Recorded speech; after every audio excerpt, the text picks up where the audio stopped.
যৌতুকত Pulsar bike দাবী কৰি কইনাৰ পৰিয়ালৰ ৰোষত পৰিল দৰা। যৌতুক দিব নোৱাৰাত ৰভাস্থলীৰ পৰা বিদায় ল'ব লগা হ'ল দৰাই। সপোন আছিল পালচাৰ বাইক লোৱাৰ, ইফালে বিয়া পতাৰো বয়সো হৈছিল দৰাৰ। কি কৰোঁ, কলৈ যাওঁ, এইবোৰ চিন্তা চৰ্চা কৰি বিয়া পাতিবলৈ ওলাল দৰাই।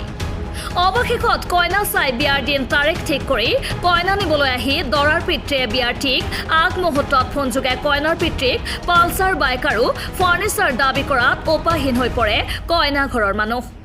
এই ঘটনাটো সংঘটিত হৈছে মইৰাবাৰীত।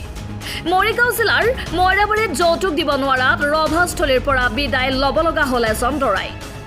নগাঁও জিলাৰ চতিয়ান গাঁৱৰ তফিৰুদ্দিন ইছলামৰ পুত্ৰ জহিৰুল ইছলাম নামৰ যুৱকজনৰ লগত মইৰাবাৰীৰ এগৰাকী যুৱতীৰে বিয়াৰ সকলো আয়োজন সম্পূৰ্ণ হৈছিল। যৌতুকত পালচাৰ বাইক দিবলৈ অক্ষম কইনাঘৰে ইতিমধ্যে বিয়াৰ সকলো আয়োজন সম্পূৰ্ণ কৰিছিল যদিও দৰাৰ পিতৃয়ে বিয়াৰ ঠিক আগমুহূৰ্তত ফোনযোগে কইনাৰ পিতৃক পালচাৰ বাইক আৰু ফাৰ্নিচাৰ দাবী কৰাত উপায়হীন হৈ পৰে কইনাঘৰৰ মানুহ আৰু অথন্তৰ লাগে বিয়া ঘৰত। অৱশেষত স্থানীয় ৰাইজৰ সহযোগত দৰাৰ পিতৃ আৰু দৰাক আবদ্ধ কৰি জবাবদিহি কৰাৰ লগতে কইনা নিদিয়াকৈ উভতাই পঠায় দৰা ঘৰৰ মানুহক। মইৰাবাৰীৰ পৰা ৰফিকুল ইছলামৰ ৰিপৰ্ট, প্ৰাইম টাইম এনি। কি হৈছে আপোনাৰ বিয়াত? কি হৈছে? কিয় আপাজল লাগিছে? সিহঁতে কি বাইক খুজিছিল নেকি?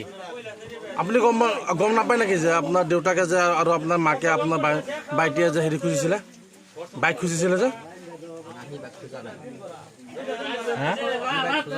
আপোনাক কিয় বিয়া নিদিয়ে? কিয় আজি আপোনাক কিয় নিদিয়ে? আপোনাৰ বিয়া কিয় নিদিয়ে?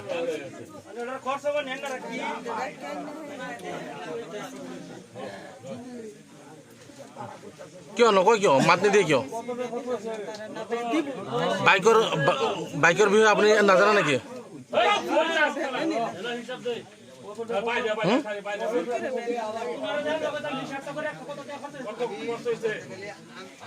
নকয় কিয়? একো